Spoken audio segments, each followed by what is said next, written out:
मंत्री जी, मेरे मन में कई दिनों से एक प्रश्न घूम रहा है, लेकिन मैं उस प्रश्न का उत्तर ढूंढ ही नहीं पा रहा हूँ। अरे महाराज, तो इसमें हैरानी कैसी? आप जल्दी से हमें बताइए, आपके मन में ऐसा क्या प्रश्न चल रहा है? मंत्री जी, मेरा प्रश्न यही है कि मछली जल में रहती है लेकिन पानी कब पीती है? राजा का यह प्रश्न सभी को चौंका देता है।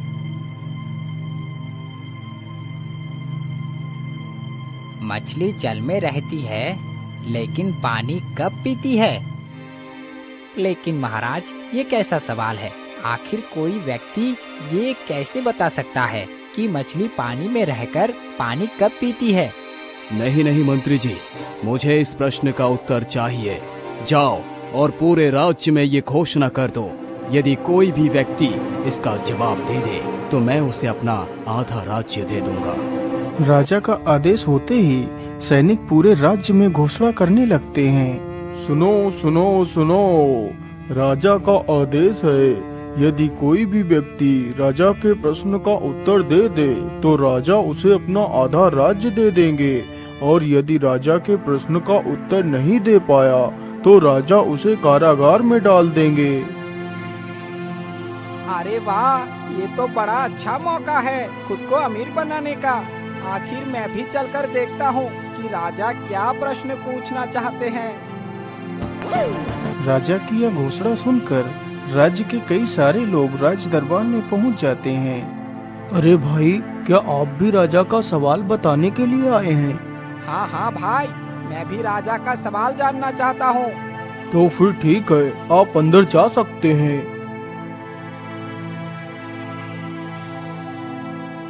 यदि प्रश्न का उत्तर नहीं पता है तो अपने आप को विद्वान क्यों कहते हो? सैनिकों, इन सबको कारागार में डाल दो।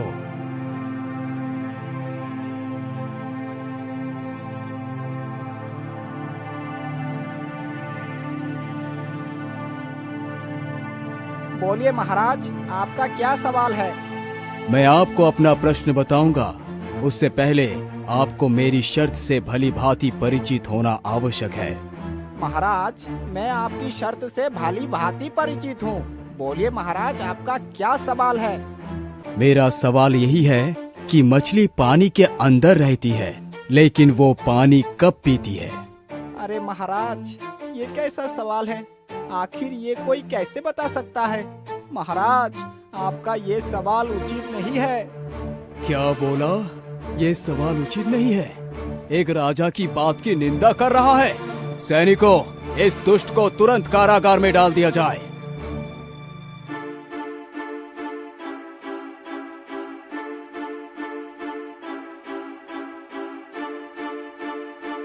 मंत्री जी, आखिर कोई भी व्यक्ति हमारे इस सवाल का जवाब क्यों नहीं दे पा रहा है?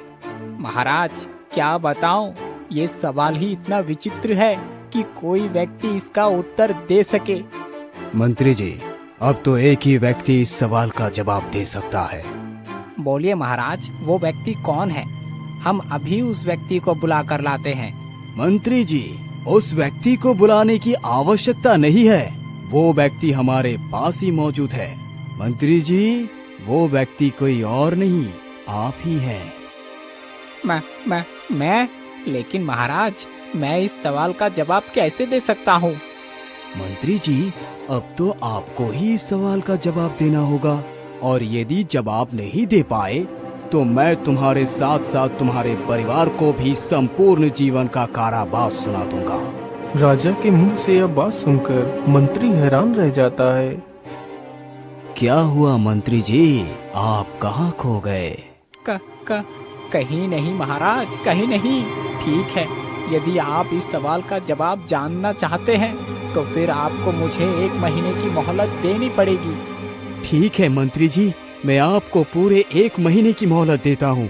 आप जहाँ भी जाना चाहते हैं जाइए, जो भी करना चाहते हैं वो करिए, बस मुझे इस सवाल का जवाब चाहिए।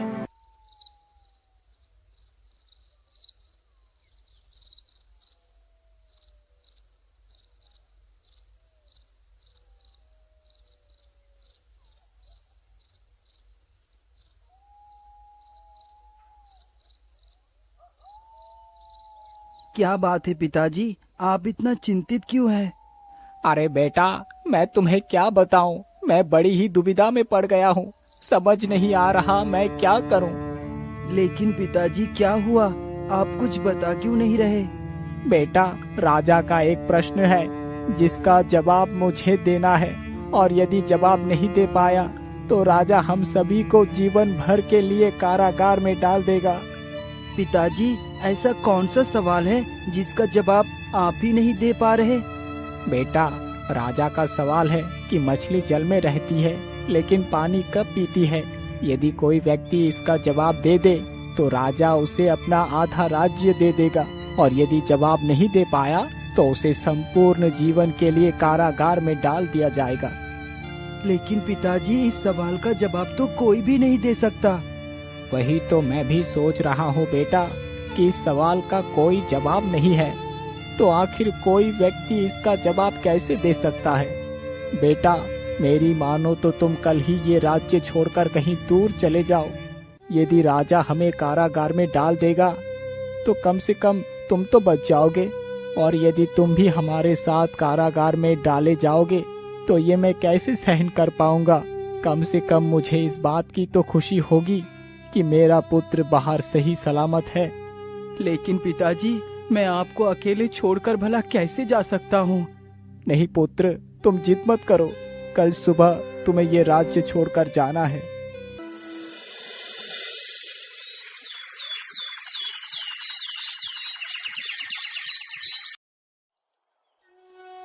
सुबह होते ही मंत्री अपने बेटे को भेजने के लिए तैयारी कर लेता है। अच्छा ठीक है पिताजी, अब मैं चलता हूँ। बेटा, तुम ध्यान से जाना, यदि कोई तुम्हारा परिचय पूछे तो उसे अपना सही परिचय मत देना। इतना बोलकर राजवीर वहां से निकल पड़ता है।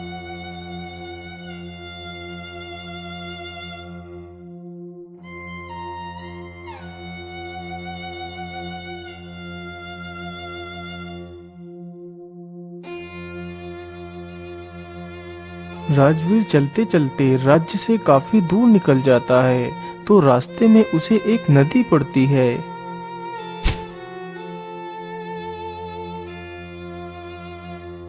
अरे, सामने तो नदी है, अब इसे पार कैसे करूं?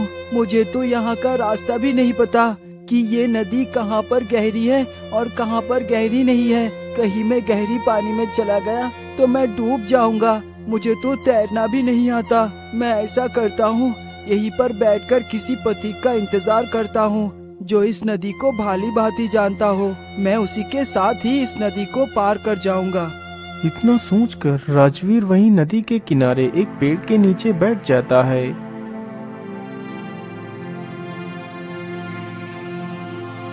आज तो मुझे अधिक भिक्षा मिल गई है, इतनी भिक्षा तो मुझे कभी नहीं मिली थी।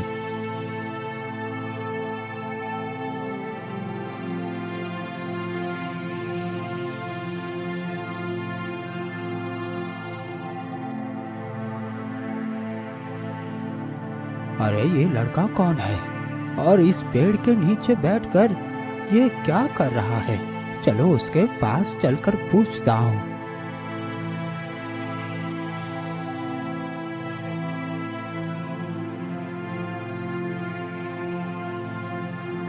अरे बेटा, क्या बात है? आप कौन हैं और इस नदी के किनारे क्यों बैठे हैं? अरे पंडित जी, मैं एक अजनबी हूँ। मैं इस नदी को पार करना चाहता था, लेकिन मुझे ये पता ही नहीं है कि ये नदी कहाँ पर गहरी है और कहाँ पर गहरी नहीं है। इसीलिए मैं किसी ऐसे व्यक्ति का राह देख रहा था जिसे इस नदी के बारे में अच्छी तरह पता हो, जिसके साथ मैं इस नदी को पार कर सकूं। अरे बेटा, तुम चिंता ना करो, मैं इस नदी को अच्छी तरह जानता हूँ। तुम मेरे पीछे पीछे आ जाओ, मैं तुम्हें भी नदी पार करवा देता हूँ। इतना कहकर ब्राह्मण अपनी धोती को ऊपर उठाता है और नदी के पानी में उतर जाता है। पीछे से राजवीर भी पानी में उतरने के लिए आगे बढ़ता है। अरे बेटा, तुम भी अपनी धोती को ऊपर चढ़ा लो। नहीं नहीं पंडित जी, मैं ऐसे ही नदी में उतरूंगा। ये बात सुनकर ब्राह्मण आश्चर्यचकित रह जाता है। फिर राजवीर ऐसे ही नदी में उतर जाता है। धीरे धीरे वह दोनों नदी को पार कर जाते हैं।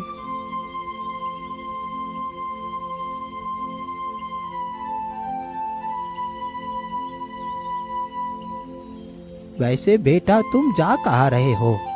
पंडित जी, मैं शहर जा रहा हूँ। पंडित जी, मैं 100 मील दूर से चलकर आ रहा हूँ। बेटा तो फिर तुम्हें बहुत जोर की भूख भी लगी होगी। हाँ हाँ, भूख तो लगी है, लेकिन इस जंगल में खाना कहाँ मिलेगा?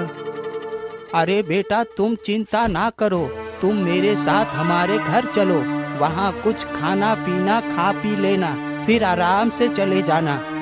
दोनों चलते चलते जल्दी ही ब्राह्मण के घर पहुंच जाते हैं। ब्राह्मण की एक बेटी थी जिसका नाम पद्मा था। अरे बेटी, जरा इन्हें पानी वानी पिलाओ, मैं अभी दुकान से कुछ मिठाई ले आता हूँ। इतना कहकर ब्राह्मण वहाँ से चला जाता है। तभी पद्मा एक घड़े में पानी भरकर लाती है। यह लीजिए, पानी पी लीजिए।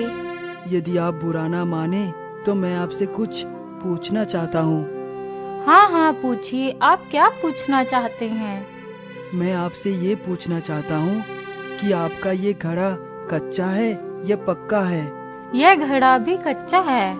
यदि घड़ा कच्चा है तो मैं आपके हाथ का पानी नहीं पी सकता। उन दोनों की यह बात ब्राह्मण सुन लेता है।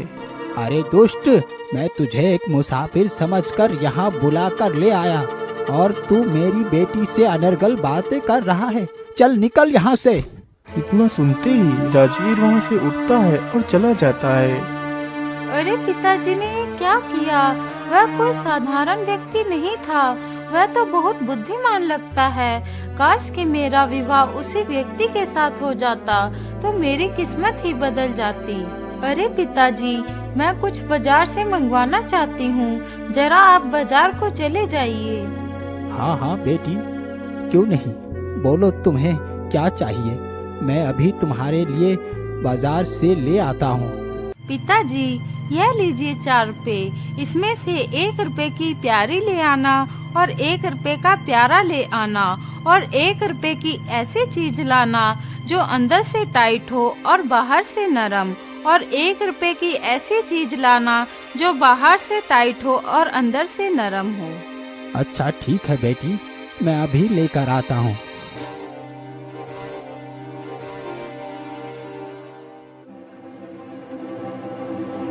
ब्राह्मण चलते चलते जल्दी ही बाजार में पहुँच जाता है। आइए आइए पंडित जी, बोलिए आपको क्या चाहिए? अरे भाई ये लीजिए 4 रुपए, आप मुझे 1 रुपए की प्यारी दे दीजिए और 1 रुपए का प्यारा दे दीजिए और 1 रुपए का दीजिए जो बाहर से नरम हो और अंदर से टाइट, और 1 रुपए का दीजिए जो बाहर से टाइट हो और अंदर से नरम। क्या? अरे आप कहना क्या चाहते हो? अरे भाई मैं वही कहना चाहता हूँ जो आपने सुना है। ये सामान मेरी बेटी ने मुझसे मंगवाया है, मैं वही लेने आया हूँ। लेकिन पंडित जी, ये प्यारी प्यारा, अंदर से टाइट बाहर से नरम, ये सब क्या है? यह पकड़िए पंडित जी अपने पैसे, यह सब कुछ मेरे पास नहीं है। ब्राह्मण पैसे लेकर दूसरी दुकान पर जाता है और उससे भी यही बात बोलता है।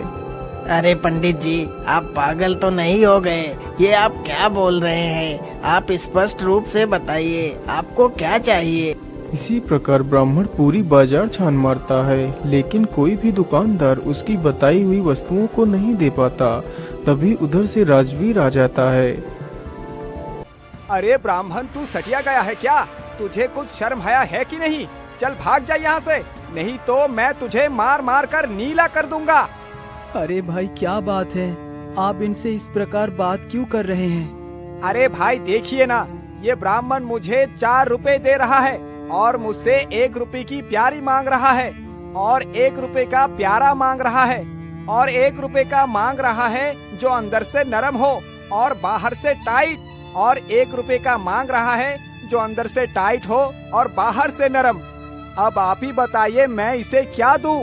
अरे भाई, आप शांत हो जाइए, मैं बताता हूँ इन्हें क्या चाहिए। आप इन्हें 1 रुपए की नाखूनी दे दीजिए, जिसे स्त्रियां अपने नाखूनों पर लगाती है। ये नाखूनी औरतों की बहुत प्यारी होती है। और 1 रुपए का इन्हें सिंदूर दे दीजिए, क्योंकि सिंदूर स्त्रियों का अत्यधिक प्यारा होता है। ये हो गया प्यारी प्यारा। अब आप इन्हें 1 रुपए का कच्चा नारियल दे दीजिए, जो बाहर से टाइट और अंदर से नरम होता है। और 1 रुपए का इन्हें छुहारा दे दीजिए, जो बाहर से नरम और अंदर से टाइट होते हैं। अरे भाई, तो इन्हें साफ साफ बोलना चाहिए ना। दुकानदार तुरंत ही ये सारी चीजें एक थैले में डालकर ब्राह्मण को दे देता है। ब्राह्मण तुरंत ही थैला लेकर वहाँ से चला जाता है।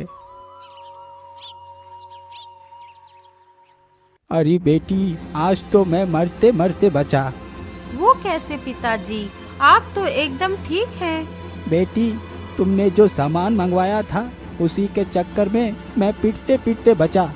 शुक्र है इस इंसान का जिसने मुझे बचा लिया और मैं ये सामान लेकर वापस आ सका। फिर ब्राह्मण सारी कहानी अपनी बेटी को सुनाता है।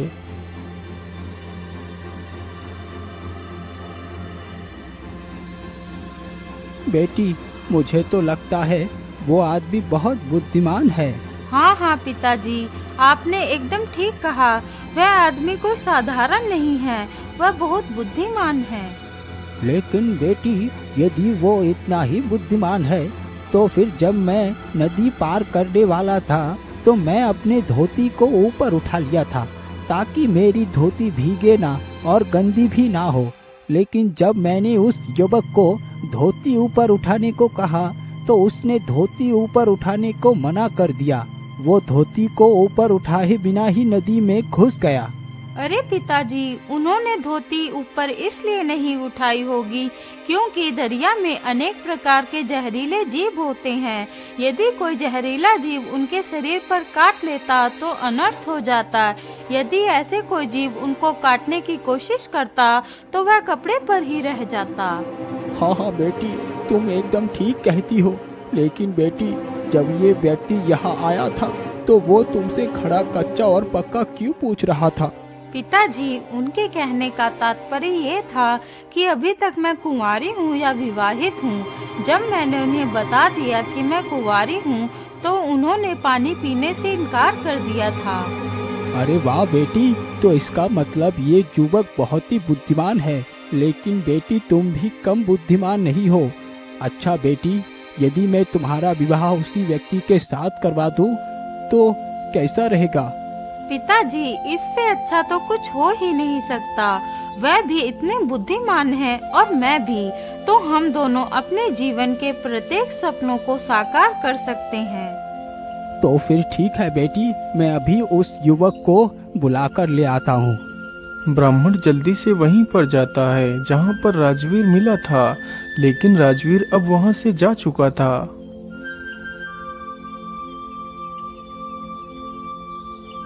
अरे भाई, वो युवक कहाँ गया जिसने आपको ये सामान बताया था? पंडित जी, वो व्यक्ति तो इस ओर को चला गया था। ब्राह्मण जल्दी से उसी ओर जाता है तो देखता है राजवीर एक पेड़ के नीचे बैठा हुआ है। अरे बेटा, तुम यहाँ पर क्यों बैठे हो? अरे पंडित जी, आपने तो हमें घर से भगा दिया था, तो क्या करूं? इसी पेड़ के नीचे ही बैठ गया। अरे बेटा, तुम यहाँ मत बैठो, चलो हमारे साथ मेरे घर चलो। अरे नहीं नहीं पंडित जी, और कुछ भी कहो पर मुझे घर चलने को मत कहो। एक बार गया था तो मेरा तिरस्कार कर मुझे भगा दिया। अगर इस बार चला गया तो आप मुझे मार कर ही छोड़ेंगे। अरे नहीं नहीं पुत्र, मैं तुम्हें कोई गलत शब्द नहीं बोलूँगा। मुझे माफ कर दो बेटा, तुम मेरे साथ चलो, तुम्हें मेरी बेटी ने बुलाया है। ब्राह्मण की यह बात सुनकर राजवीर समझ जाता है कि वह लड़की उसे क्यों बुला रही है। अच्छा, ठीक है, चलो मैं आपके साथ चलता हूँ। इतना कहकर राजवीर और वह ब्राह्मण वहाँ से चले जाते हैं। यदि आप बुरा न माने तो मैं आपसे कुछ कहना चाहती हूँ। हाँ बोलिए, आप मुझसे क्या कहना चाहती हैं? मैं आपको बहुत पसंद करती हूँ और आपके साथ विवाह करना चाहती हूँ। क्या आप मुझसे विवाह करोगे? नहीं सुंदरी, मैं तुम्हारे साथ विवाह नहीं कर सकता।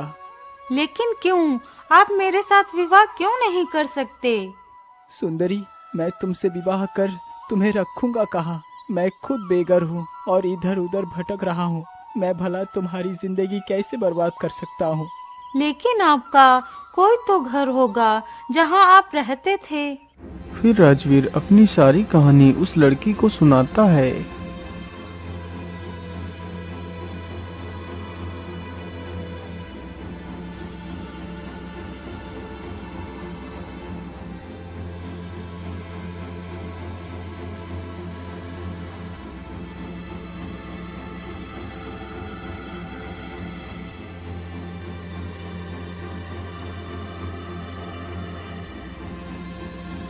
लेकिन ऐसा क्या सवाल है जिसका जवाब आप भी नहीं दे पाए? महाराज का सवाल ये है कि मछली जल के अंदर रहती है, लेकिन वो पानी कब पीती है? ये सवाल सुनकर पद्मा भी हैरान रह जाती है। वह समझ जाती है कि जो राजा इस सवाल को पूछ रहा है वह एक मूर्ख है। अरे आप इतना घबराते क्यों हैं? मैं जानती हूँ इसका जवाब क्या है। पद्मा की यह बात सुनकर राजवीर के चेहरे पर मुस्कान आ जाती है। फिर उन दोनों का बड़े ही धूमधाम से विवाह हो जाता है।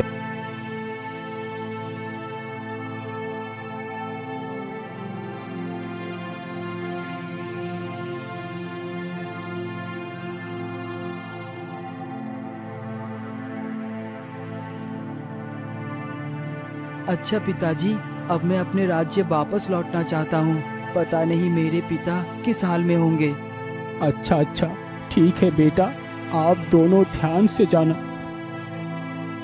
इतना सुनकर दोनों पति पत्नी वहां से निकल पड़ते हैं। दोनों चलते चलते जल्दी ही अपने राज्य वापस लौट जाते हैं। उन दोनों को देखकर मंत्री हैरान हो जाता है। अरे बेटा, तुम यहाँ वापस क्यों आ गए? और तुम्हारे साथ ये कौन है? पिताजी, ये आपकी बहू है। फिर राजवीर सारी कहानी अपने पिता को बताता है। लेकिन बेटी, इस सवाल का जवाब तो कुछ हो ही नहीं सकता। तो फिर तुम इस सवाल का जवाब कैसे दे सकती हो?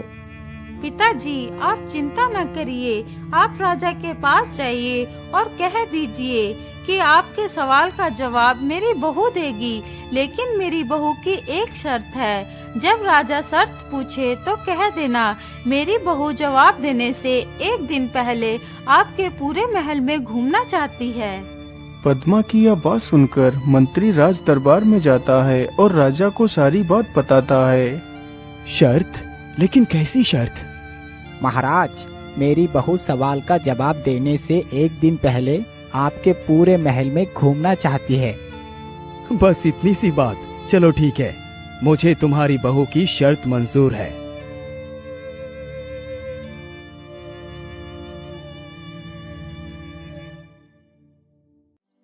अगले ही दिन पद्मा मंत्री के साथ राजमहल जाती है और मंत्री के साथ पूरे राजमहल में घूमती है। पद्मा घूमते घूमते राजा के अस्तबल की तरफ पहुंच जाती है, जहां राजा के घोड़े बांधे जाते थे। अस्तबल की देखरेख एक रामलाल नाम का व्यक्ति करता था। पिताजी, ये व्यक्ति कौन है? बेटी, ये राजा का बहुत ही वफादार नौकर रामलाल है। यही अस्तबल की देखरेख करता है।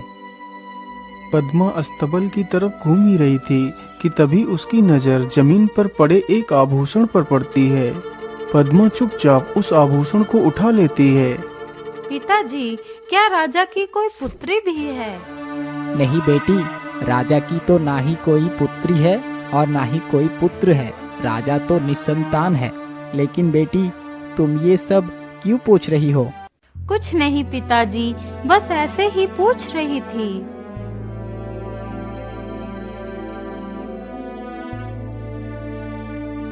बोलिए मंत्री जी, क्या आपकी बहू ने मेरा पूरा राजमहल देख लिया? हाँ हाँ महाराज, मैंने आपका सारा राजमहल देख लिया। तो बताओ फिर, मेरे सवाल का जवाब कब दोगे? महाराज, मैं इस सवाल का जवाब कल दूंगी।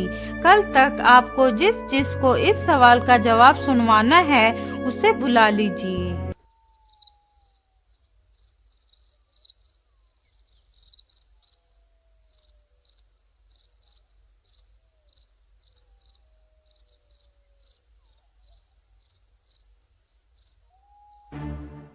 महारानी जी, मैंने सुना है कि महाराज के सवाल का जवाब मंत्री की बहू देगी। अरे आप भी ना, कहाँ उस मूर्ख राजा के मूर्ख सवालों को बताकर इतनी सुनहरी रात को बर्बाद कर रहे हो। तुम मुझ पर ध्यान क्यों नहीं दे रहे? महारानी उस नौकर रामलाल के साथ प्रेम करती थी, इसीलिए रामलाल उसका प्रेमी था।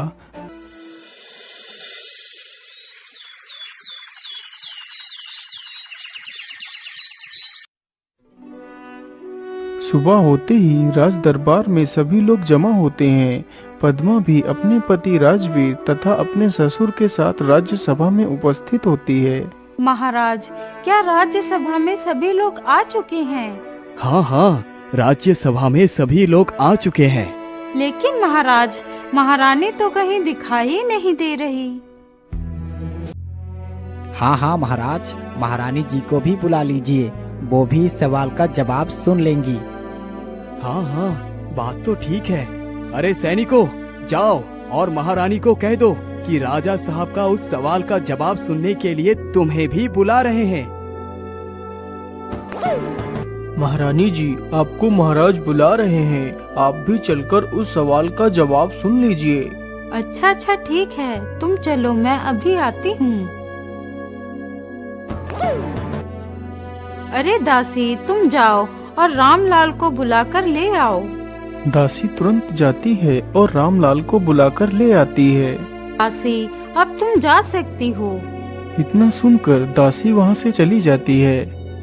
क्या बात है महारानी जी, आपने हमें क्यों बुलाया है?